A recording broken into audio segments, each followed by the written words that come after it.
What does it mean to you personally to return to Russia to be reunited with your one-year crew member and to receive the honors that have been associated with the completion of your record-breaking mission? It means a few things. First of all, since I'm leaving NASA here pretty soon, this might be the last time for me to come back to Russia, a country which I love, and the people. I have great friends here, and have spent, um, many years here, almost actually more than a decade and a half. So it's sad in that respect. I definitely will try to get back as much as possible, but not nearly as much as I was coming here as a crew member training for all these years. And then it was great to see Misha, who I've spent so much time with in space, and see how he's doing, which is great. And my other crew members on board. I saw Sergei Volkov the first night I was here, and then I also saw Gennady Padalka and Anton Skaplarov.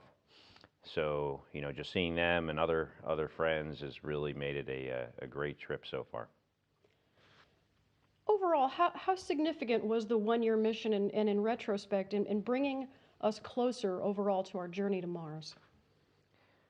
Going to Mars is a bunch of baby steps, and it started off with the first human in space, Yuri Gagarin, and this mission with Misha and I and all the people that put it together, not only my fellow crew member mates on board, but all the people on the ground, is another one of those steps. And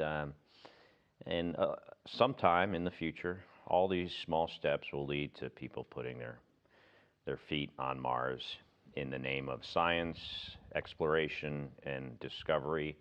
And I'm proud to be one small part of that.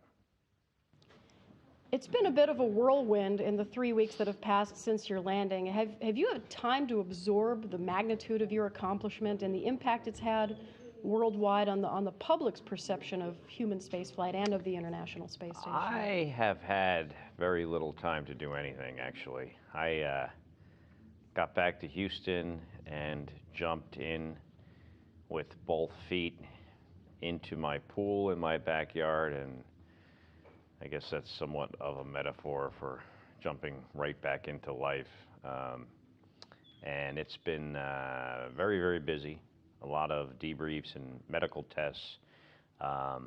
So on one hand, I haven't had time to really come to grips with the magnitude and the duration that we were gone, and just the incredible effort it takes to fly any flight to the space station, no less a flight of a year. So I hope in the next several weeks or months I will have a little bit more time to kind of decompress and consider what this flight has meant to me, and I am getting a sense for what it meant to other people. I was kind of somewhat wouldn't say shocked. It was somewhat a little overwhelming, I guess, to see how many people were really following along and interested. And I had a sense for that when I was on board, but not nearly the sense I got for the public interest once I had gotten back. So it's great to see that, and I think over time I'll be able to, as I think about it and contemplate the meaning of this mission, I'll really appreciate the public's involvement in this more too. Scott, you're going to be leaving NASA soon to pursue future opportunities in your life, and you've said all along that you'd never be far from spaceflight. Looking back at your incredible career and most recently the one-year mission, how do you feel that your contribution has opened the doors for others, for the future generations to follow in pursuing human exploration of space? Couple things in that question. I am going to be leaving the civil service, but I still will be working with NASA as a human research test subject, kind of like what my brother was doing the whole time I was in space. He wasn't a NASA civil servant all this time. He was, just almost like a volunteer.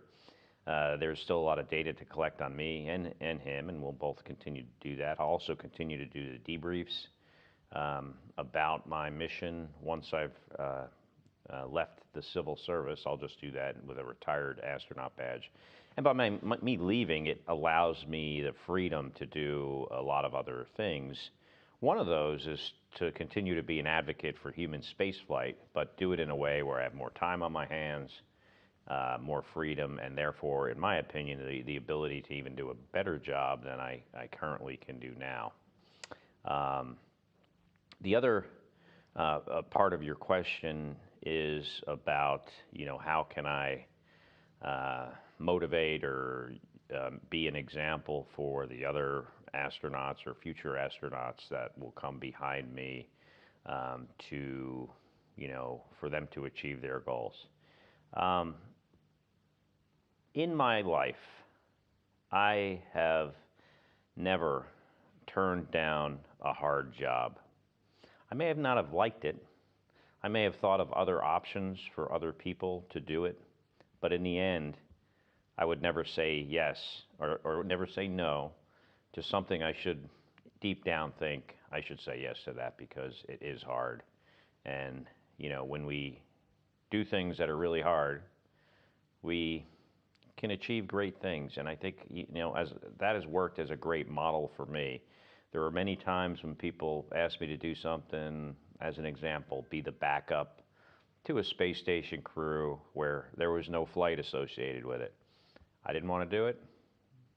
Didn't seem to make sense, but I was asked to, so I put my head down and marched smartly and spent a couple of years training for a space flight that had no flight.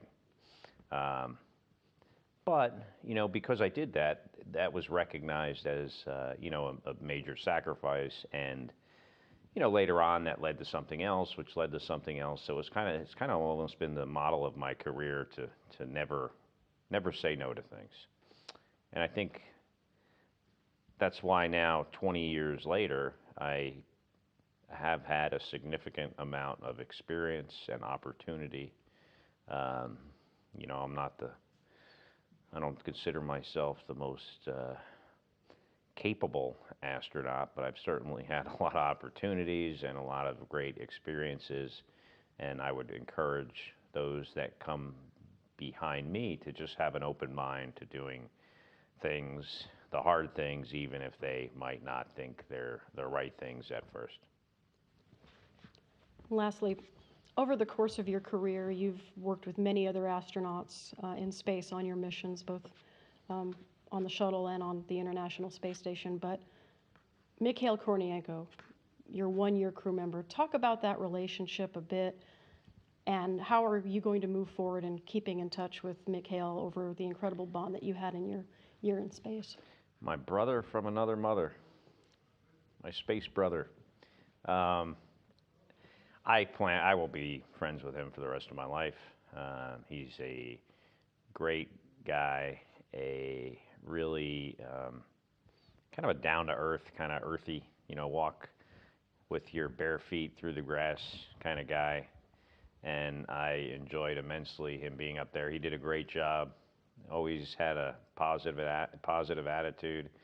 It was great that we could, share this experience together, the highs and the lows, and have each other to lean on.